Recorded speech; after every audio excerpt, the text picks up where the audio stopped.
Welcome back, everybody. This week in America, you'll learn why polar bears are one of the world's most endangered species and what we can do to protect the environment and the polar bears and other animals who live in it in Ejaz Ahmed's important book, Polar Bears and Endangered Species. Beautifully illustrated maps, direct and easy to read.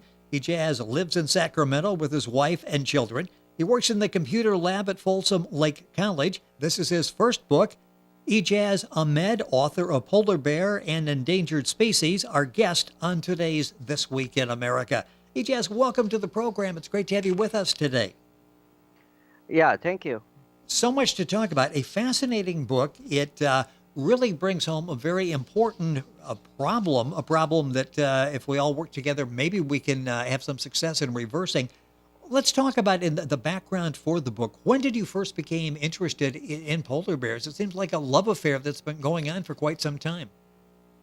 Yes, for about the past 5 years, I've been studying about the polar bear and its habitat and how global warming is affecting the polar bear's environment. So I studied all the different areas of the polar bear is in and uh, how the environment is affecting the bear.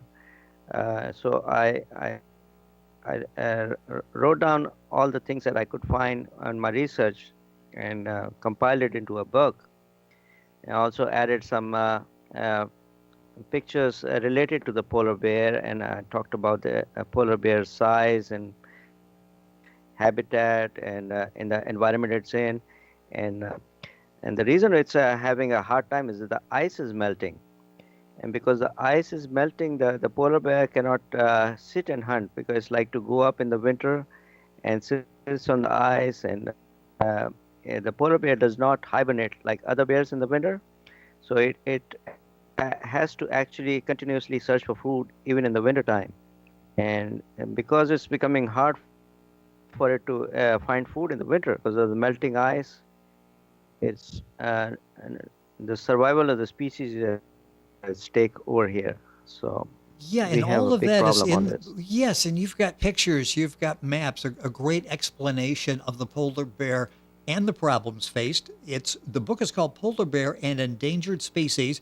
Ejaz Ahmed is our guest on the program. His website is authorejazahmed.com. That's EJAZAHMED.com.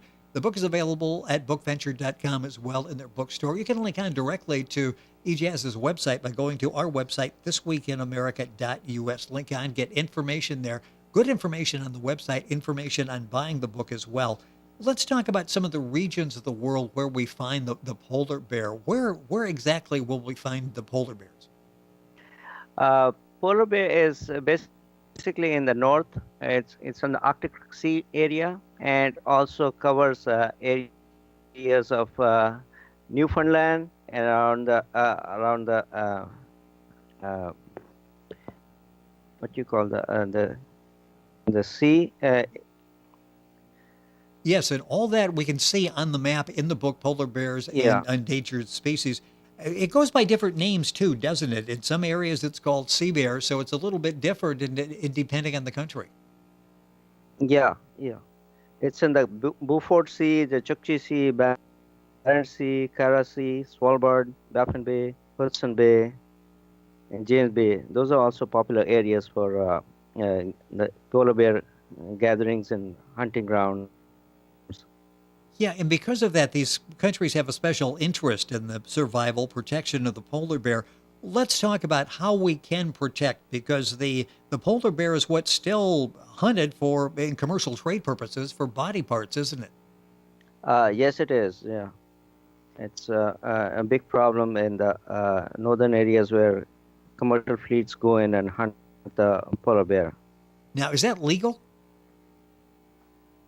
Uh, I'm not sure whether it's completely legal or illegal, but I think they still do it regardless. So, Yeah, I guess that hasn't stopped anybody from doing it. The fact that I'm just thinking if it's illegal, maybe there's something that can be done to attempt to enforce that. So we've got the hunters on one hand, we've got the climate change on the other. Talk about that, and it doesn't appear it's getting any better, does it? no, right now the Trump administration is actually trying to weaken the laws in the Arctic National Wildlife Refuge area in Alaska, and they want to make it easier for the oil companies to drill in that area. And if they start drilling in, they might have oil spills and other things which will further endanger the species. The book is Polar Bear, an Endangered Species, and there are others. What are some of the other species that you're concerned about that possibly we may not have them around much longer? Um, the walrus and the whales that are there, they can be affected too because of uh, the whales that are in the Arctic Sea area. When you have an oil spill or anything like that, and the birds, the seagulls and the sea lions and the seals, they are all affected by this. The book is Polar Bear, an Endangered Species. Ejaz Ahmed is the author and our guest on the program. His website is author Ejaz, E-J-A-Z, Ahmed, A-H-M-E-D.com. Book also available at bookventure.com in the bookstore. You can link on directly to those sources by going to our website, thisweekinamerica.us. The Arctic is warming rapidly. In fact, I think twice as rapidly as the global average. Talk about the impact on that, because it doesn't appear we've got a whole lot of time to try to do something to rectify that. Yeah, we don't have too much time. What we can do is try to minimize the emission of greenhouse gases. If we can go more towards energy efficient vehicles, because vehicular traffic is a big problem in the smog problem. So So when that's they, causing the problem with us. yes, and again, it doesn't seem to be reversing itself. If anything, it's accelerating. When they have less ice, talk about the impact of that, because what they have less room to sit, to hunt for their normal day-to-day activity. Yes, that is the thing, is that they have to swim for miles and miles before they can actually find a resting ice place. And when they get a little bit of ice to sit on, that's where they can rest. But in the meantime, if they don't have any food, they're going to just get exhausted and lose the ability to even hunt. Are we making any progress? We've talked about the fact that people are allowing drilling in other areas, and we don't seem to be that, the government's at least not that attuned to it. Are we? Do you see any hopeful signs out there that we are at least positioning ourselves to make some progress? Yeah, my book is an attempt to make people aware of the problem. So that is one way going forward, is to make people more aware of what's happening, and that hopefully will bring about a change in the attitude towards environment. And as you read the book, Polar Bear and Endangered Species, you get a whole new perspective on the polar bear and why it's such a magnificent animal. Talk about size, first of all, because I really didn't understand this. Remember it, that what the largest bears in the world. Yes, polar bear is a sea bear, and it is the largest bear in the world. They weigh more than any other bear in the world, and it's a magnificent creature because it looks white, but its skin is not white. It's actually black with a white fur. So yeah, it's really a nice bear to look at. They're wonderful, cuddly creatures to look at, but they can be dangerous. You don't go about trying to reach out to them and expect them to um, be friendly towards you. They're not friendly. They will eat humans if they're hungry. They will eat a human. No problem.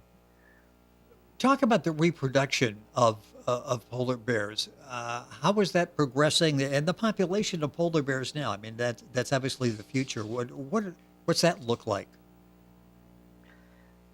Population of polar bears is about 20 to 25,000, and the females they usually um, and, nurture the cubs for about 30 months or so.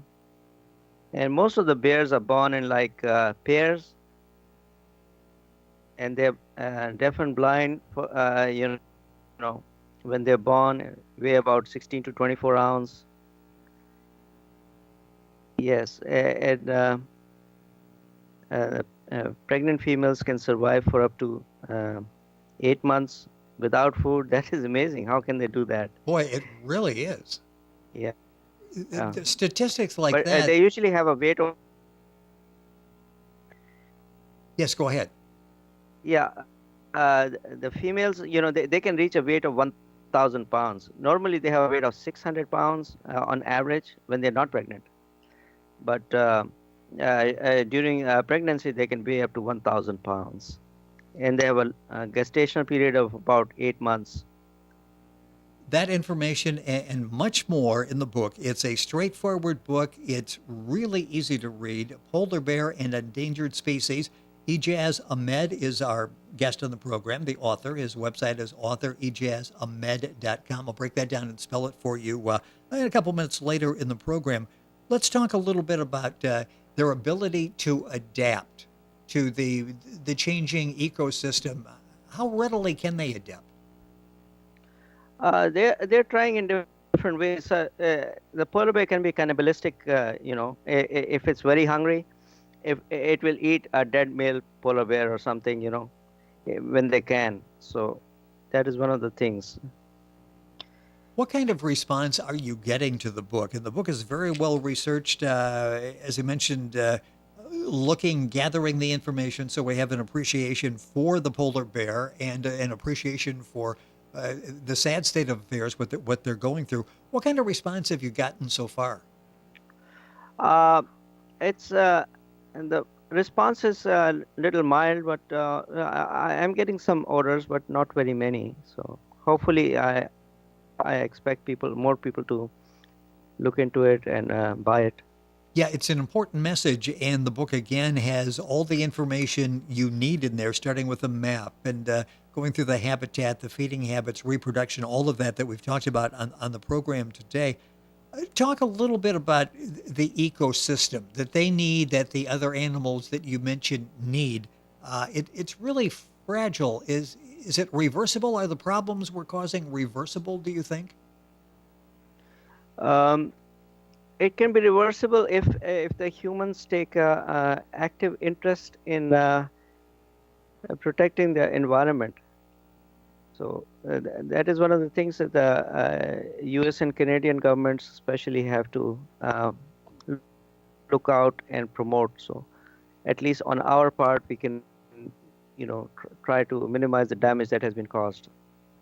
That was one of the things. We got a couple minutes left in the program that I wanted to mention is what can we do when the government seems to be going in a different direction than we think it should when we're talking about wildlife, the environment, ecology, that type of thing. What can we do? If somebody's listening and thinking that's terrible, I hate to see this happen. How can we get involved? Can we write people? Can we talk to people? What's the best way to maybe reverse this?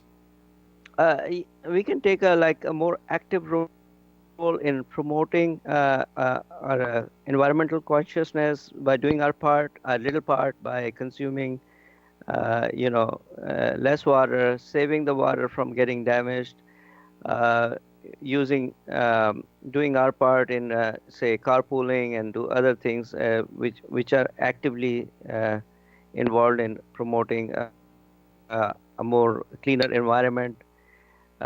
Don't dump our garbage waste into the oceans, stuff like that.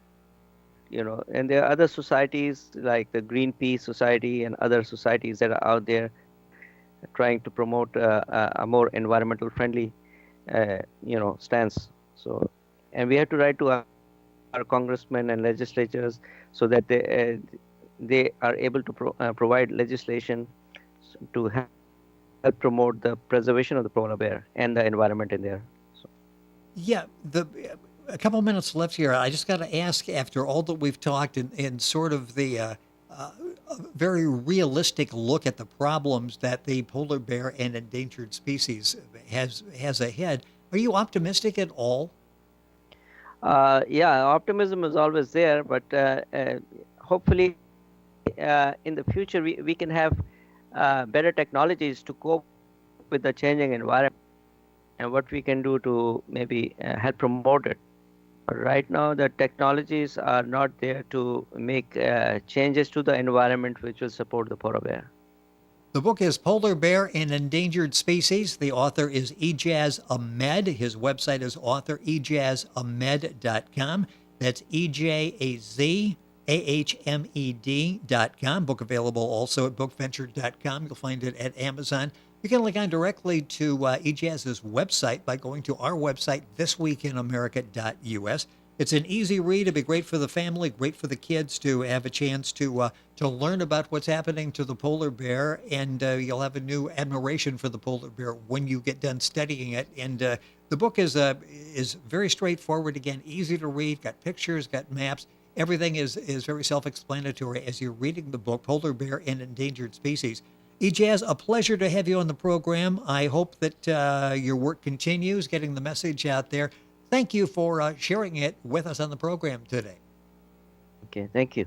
You're welcome. Once again, the book, Polar Bear and Endangered Species. Ejaz Ahmed, our guest on the program, his website, author, ejazahmed.com. You can link on directly to his website by going to our website, thisweekinamerica.us. And we're back after these messages.